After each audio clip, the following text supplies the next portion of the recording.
Com a queda das temperaturas por conta do inverno, alguns brasileiros mudam os hábitos, né? Nessa época, uma das mudanças está relacionada ao consumo elétrico, para evitar sentir no bolso o aumento na conta de eletricidade.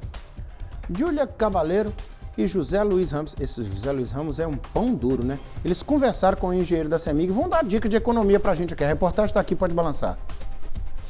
Lâmpadas, chuveiro elétrico, geladeira, televisão.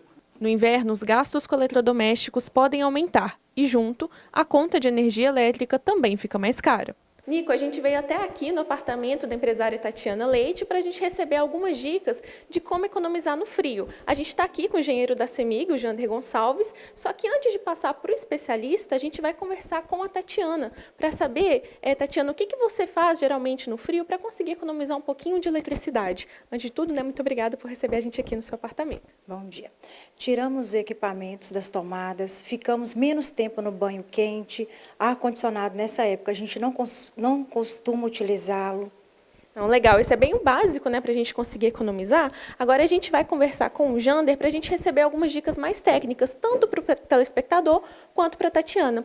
Jander, muito prazer em te conhecer. Explica para a gente como é que faz a questão da iluminação, qual que é o melhor tipo de lâmpada, o que o telespectador pode fazer? A economia de energia, a gente trabalha dois fatores, né? A potência do equipamento e o seu tempo de uso. No caso da iluminação, né, falando da potência, né, do equipamento, hoje existe as lâmpadas de LED. A Tatiana, eu vi aqui que a casa dela, a maioria das lâmpadas dela são de LED, né? Ela tem apenas uma lâmpada que eu já percebi ali que é fluorescente, então ali tem um potencial de redução de consumo de energia, que a gente substitui essa lâmpada por uma de LED.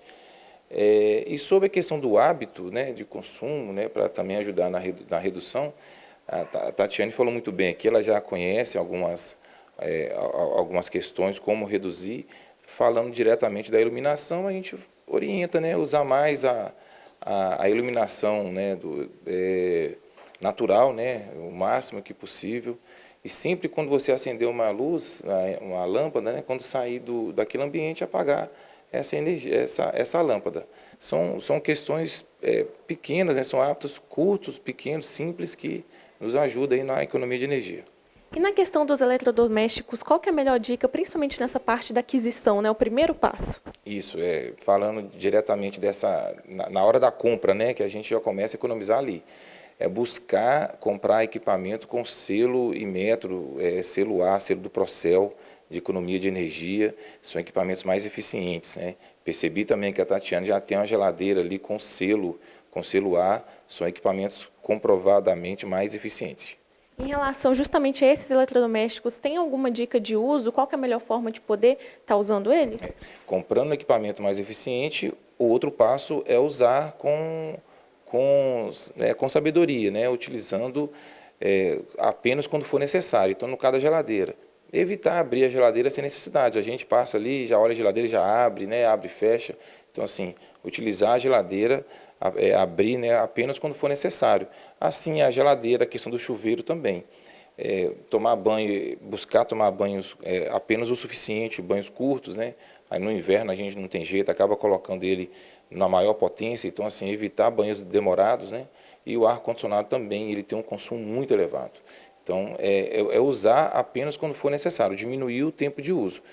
Em resumo, comprar equipamento mais eficiente e controlar o tempo de utilização. Legal, Jander. E agora, tem alguma dica específica da geladeira que você pode mostrar para o telespectador saber alguma especificação do eletrodoméstico? A gente pode vir aqui? A forma de utilização é evitar abrir a geladeira sem necessidade, né? Abrir apenas quando for necessário. E ficar atento à questão da sua vedação. Quando a vedação não está boa, ela trabalha de forma... ela trabalha muito, ela trabalha desregulada. Então a gente tem um teste simples que a gente orienta que quando você abrir a geladeira, você coloca uma folha, você fecha a geladeira. Se essa folha cair, né, ou soltar com facilidade, isso quer dizer que está na hora de você substituir a borracha.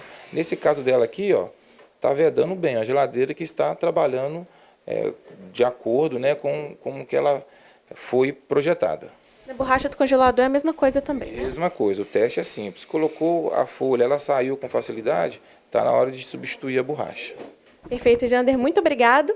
Nico, agora a gente vai seguir para o salão da Tatiana Leite, para a gente ver também como é que o comércio é afetado nessa época do frio. No salão, secadores, pranchas e máquinas. Em comércios, os gastos com eletricidade são ainda maiores.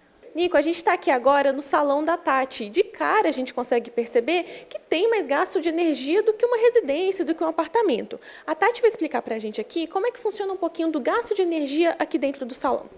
Nós temos um gasto em média de R$ 1.200 a R$ 1.300 por mês, justamente porque nós usamos 2 transformadores de 110 para 220, pois aqui não tem instalação de 220.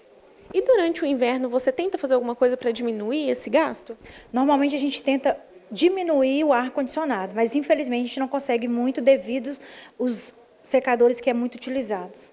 O engenheiro da CEMIG, Companhia Energética de Minas Gerais, explica que os empresários devem se atentar aos tipos de equipamentos utilizados neste período. No comércio, também como a residência, o foco também tem que ser buscar equipamentos mais eficientes, né, e também o hábito de consumo.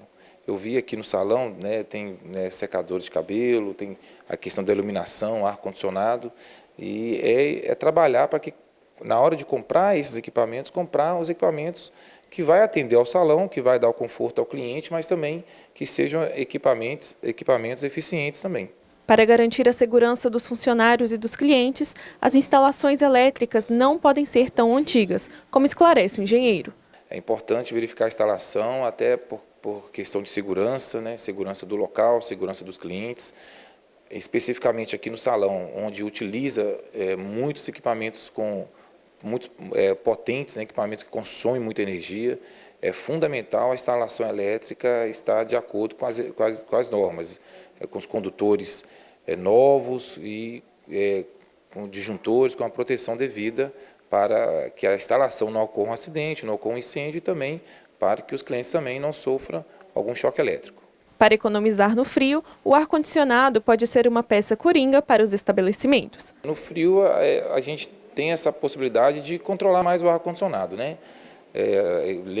No comércio também, o cliente ele tem que ter um conforto, não tenho dúvida disso, mas buscar usar o ar-condicionado quando for apenas necessário, né? Hoje, por exemplo, não tem tanta necessidade de deixar os 2 ar ligados, né? Então, ficar atento a essa questão. Ligar ar-condicionado nesse tempo? Tem alguém ligando ar-condicionado nesse tempo? Não, você tá doido, parceiro. Nós aqui, ó, nós estamos de boa aqui, deixa o negócio desligar. Mas aqui no estúdio tem muito equipamento, justificaria estar ligado, não é o caso, está desligado. Mas em casa, na hora de dormir, ligar o ar-condicionado nesse tempo? Não, fica suada, Vanik. Uai, misericórdia. E resistência, diretorzão, a sua já queimou lá por esse tempo? O povo tá que vem. O ano que vem, no inverno, eu estou procurando sociedade. Eu vou vender só resistência. Eu vou ficar lá na Minas Gerais vendendo resistência. Queima pra lá.